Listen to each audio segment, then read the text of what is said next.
Hi there, welcome back to Toadstool Tarot. I was recently visiting MakePlayingCards.com where I find I'm ordering more decks all the time. I have my own manufactured there, the open face tarot, just to stick in a little plug. Anyway, while I was ordering this other deck there, I noticed I was in the checkout area and I thought, before I go, let me just double check if there isn't something else here that I might want, because usually I have to wait a little while for the order to be completed and shipped. I might as well save myself the time, and they're adding new decks all the time. Well, I found this one, and some of the images really intrigued me. And like my deck, it's a monochrome off-white card with simple line drawing. These are black ink lines.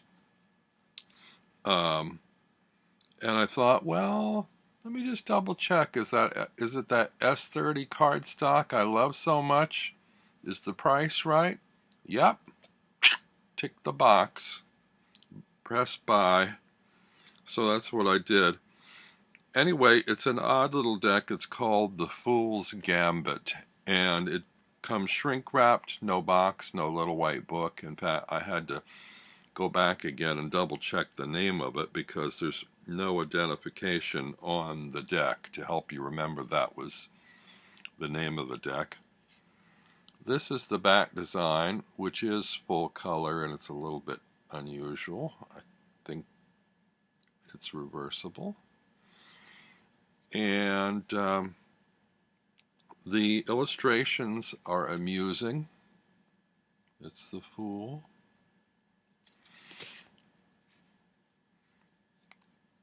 The Magician. This is an odd High Priestess. It looks like a nun throwing a tantrum. Not sure about that.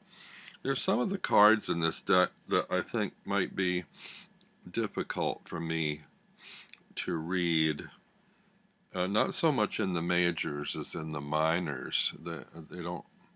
A lot of the minors. Let's see, Empress. A lot of the minors don't really quite correspond to what you're used to in the RWS deck. So I don't know if they went by a different system here that I'm not familiar with, or well, you'll see as we get there.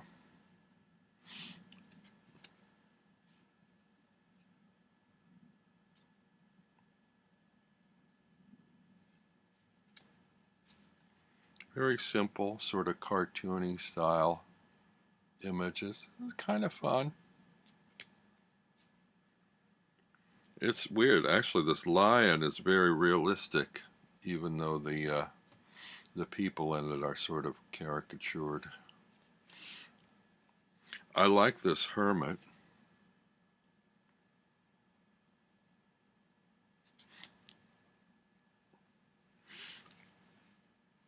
Here's the Wheel of Fortune. This is sort of odd. Kind of looks like sort of an S&M torture victim or something. Here's Justice.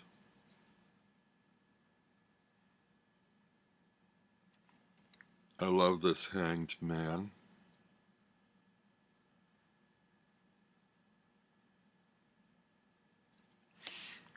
This is an intriguing death card.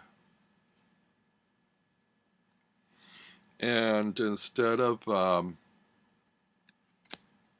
is it Temperance? I believe it's usually Temperance, number 14. Instead of Temperance, we have the Art card, which I think somebody said is so named in the Thoth deck. So I don't know, maybe the minors correspond more to the Thoth, which is throwing me because I'm not as familiar with that, even though I have a copy. I don't really use it.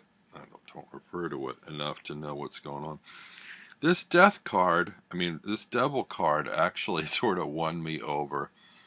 I thought it was really an amusing and enticing, sort of infectious death card. Silly. The Tower. The next several cards I think are a bit on the lazy side. I'm not keen on them. It's cute and there's not much going on there. The Star, the Moon, the Sun is kind of a bit too obvious. Judgment, and again, the World. So that's the majors. And most of them I really like. There are, a handful there I'm not too keen on. Now we have the Wands, the Ace of Wands. The Two of Wands, which looks to me more like we're used to in the Two of Swords. The Three of Wands.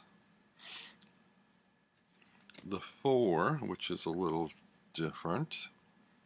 Seems sort of like an uphill struggle more than a celebration.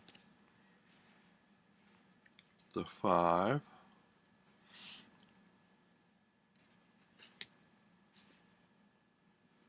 The Six. Yeah, I don't quite know how to read these. 7.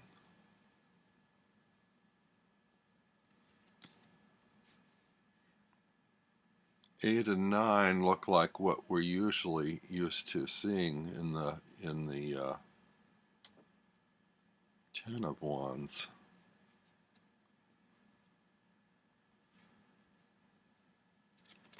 And then the 10 is something different again. Then we have the Page, the Knight, the Queen, and the King. Cardstock is wonderful, by the way. Beautiful, slick, buttery feel. It's my favorite S30 stock. They're regular tarot size. Then we have the Ace of Pentacles. It's kind of strange. It looks like the pentacles on fire, but the pentacles aren't the fire sign, so I don't know what to make of that. 2.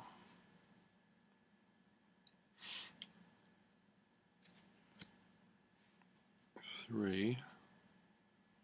Looks sort of like a juggling. The juggling we usually see in the 2, kind of. 4. Now see, intuitively I'm getting different meanings from these images than I'm used to in the RWS.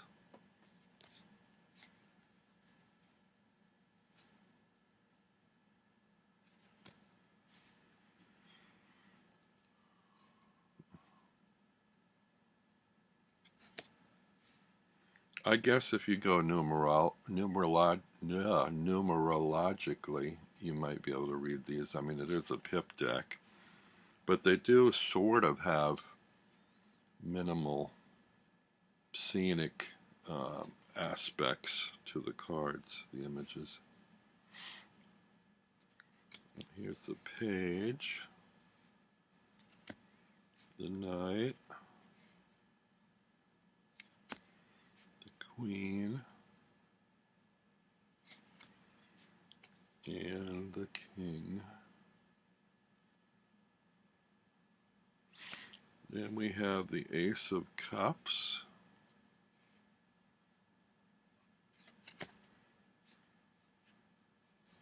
2, 3, 4, 5,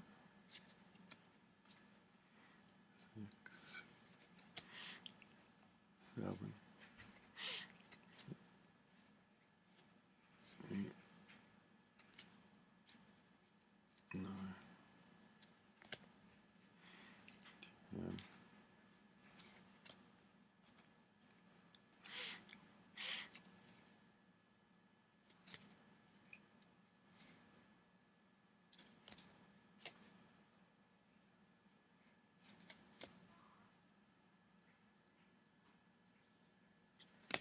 And lastly, the swords.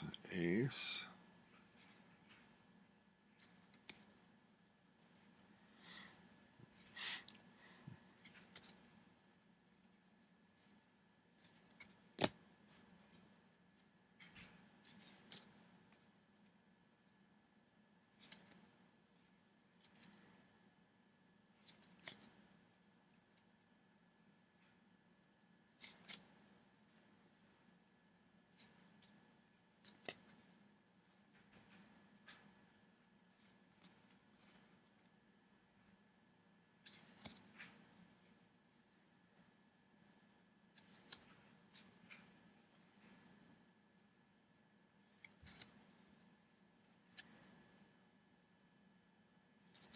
And the King of Swords.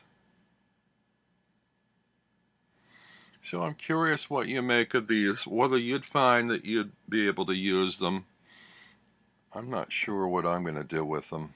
I think it might just have been an impulse purchase at the last minute, and I'm not really sure whether I'll find myself using them or not, or if they're going to be set aside, go into my rehoming box. They weren't expensive. I think it was a $26 deck, which for make playing cards is fairly cheap. So that's the Fool's Gambit Tarot.